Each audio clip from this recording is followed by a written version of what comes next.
Jharkhand combined civil services examination rules 2021 में संशोधन की स्वीकृति दी गई। ये संशोधन आप में से कोई गेस नहीं है क्या?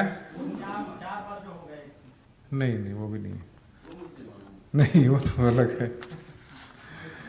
ये किया था जो रूल 17(2) में एक प्रोविजन किया गया था कि यदि SC, ST, BC और EWS कैटेगरी के लोग जो प्रीलिम से मेंस के लिए क्वालिफाई करेंगे वो 15 गुना करेंगे, और 15 गुना यदि कट ऑफ मार्क्स जो नॉर्मल कट ऑफ होता है उसमें यदि इनका संख्या 15 गुना नहीं होता है तो अधिकतम हम 8 मार्क्स नीचे जा सकते हैं। ये प्रावधान किया गया था।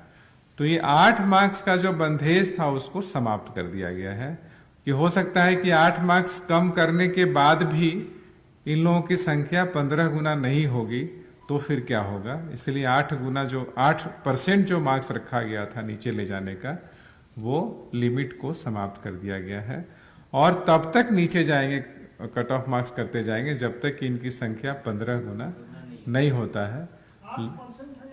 8% था, 8% नीचे जाने का था। तो ये अब 8% का जो लिमिट है खत्म कर दिया जाएगा।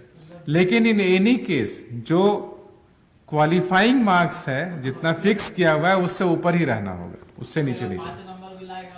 नहीं, वो नहीं, क्वालिफाइंग जो मार्क्स है उससे ऊपर ही रहना होगा। और उसी तरीके से था कि जो इंटरव्यू देने वाले की संख्या यदि भी उनका जो 2.5 गुना होना चाहिए, 2.5 गुना यदि नहीं होता है तो उनको भी 8% का जो बंधेज था वो खत्म कर दिया गया। और उम्र वाला है, उम्र वाले में कट ऑफ जो है लिया गया है वो 1 अगस्त 2016 जो अधिकतम के लिए होगा, और 1 मार्च 2021 जो न्यूनतम उम्र की गणना के लिए होगी। तो 1 अगस्त 2016 से आप जोड़ लीजिए तो लगभग 4 वर्ष 7 महीना का छूट जो है ये शिथिल लोगों को किया गया। 1/8/2016, तो जो 1/8/2016 कट ऑफ लिया गया, इसका मतलब यह है कि यदि कोई जनरल कैटेगरी का है लड़का, अभ्यर्थी है, कैंडिडेट, तो वैसे कैंडिडेट का उम्र जो है वो 35 वर्ष मैक्सिमम है। वो 35 वर्ष 1/8/2016 के हिसाब से देखा जाएगा, क्योंकि इसके पहले जो JPSC का एग्जाम हुआ था, 6ठा JPSC, उसका कट ऑफ डेट 1/8/2016 लिया गया था। और सेम जो कट ऑफ है हम लोग उसी डेट का ले रहे हैं, लेकिन ऐसे में मैक्सिमम जो एज कैलकुलेशन होगा वो 1/8/2016 के हिसाब से होगा। तो यदि कोई शेड्यूल्ड ट्राइब और शेड्यूल्ड कास्ट का मेल और फीमेल कोई भी है, उसका मैक्सिमम एज 40 वर्ष है, तो ये 40 वर्ष जो है वो 1/8/2016 को 40 वर्ष होना चाहिए। यदि आज के हिसाब से देखिएगा तो उसका उम्र 44 साल और 7 महीना हो सकता है। और 2 और है महत्वपूर्ण, उसमें पहला तो ये है इसमें कि जो अनुसूचित जिलों में जो माननीय उच्च न्यायालय का आदेश आया था कि नियोजन नीति को माननीय उच्च न्यायालय ने खारिज कर दिया था। संबंधित जो संकल्प था 2016 और 2018 का, मैं पूरा पढ़ देता हूं।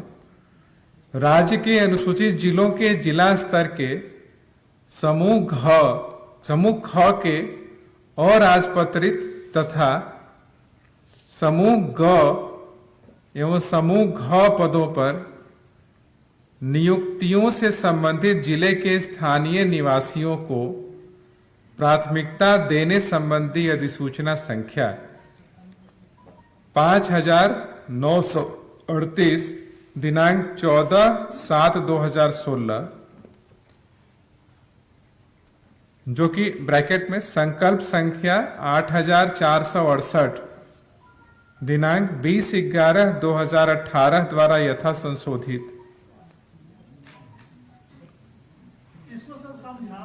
एवं आदेश संख्या 5939 दिनांक 14/7/2016 के आहरण के संबंध में। मतलब ये जो नियोजन नीति से संबंधित जो संकल्प निर्गत किया गया था उसको राज्य सरकार ने वापस लेने का निर्णय लिया है, जो कि सोनी कुमारी के जजमेंट में ऑलरेडी माननीय उच्च न्यायालय से क्वॉश कर दिया है।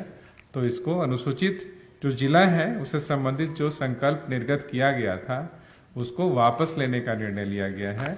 और जिसको नियुक्ति पत्र अभी तक नहीं मिल पाया है, जो नियुक्ति का प्रोसेस कंप्लीट नहीं हो पाया है, वो प्रोसेस को कैंसिल करते हुए और नए सिरे से एडवर्टाइजमेंट निकालने का आदेश दिया है। जिसकी नियुक्ति हो गई तो फिर लिटिगेशन का मामला बनेगा, वो अलग से होगा।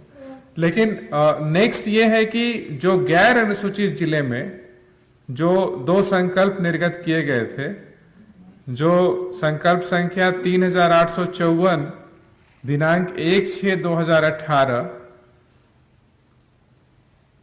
और संकल्प संख्या 8468 दिनांक 20/11/2018 द्वारा संशोधित था, ये गैर अनुसूचित जिले में जो नियोजन नीति जो लागू किया गया था और साथ ही जो राज्य स्तर पे जो समूह ख और ग के लिए जो नियोजन नीति लागू किया गया था, उस संबंधित आदेश को भी राज्य सरकार ने वापस लेने का निर्णय लिया है। और जो भी नियुक्तियां प्रक्रियाधीन थी उसको कैंसिल करके नए सिरे से विज्ञापन प्रकाशित करके और नियुक्ति की कार्रवाई की जाएगी। दोनों कैंसिल।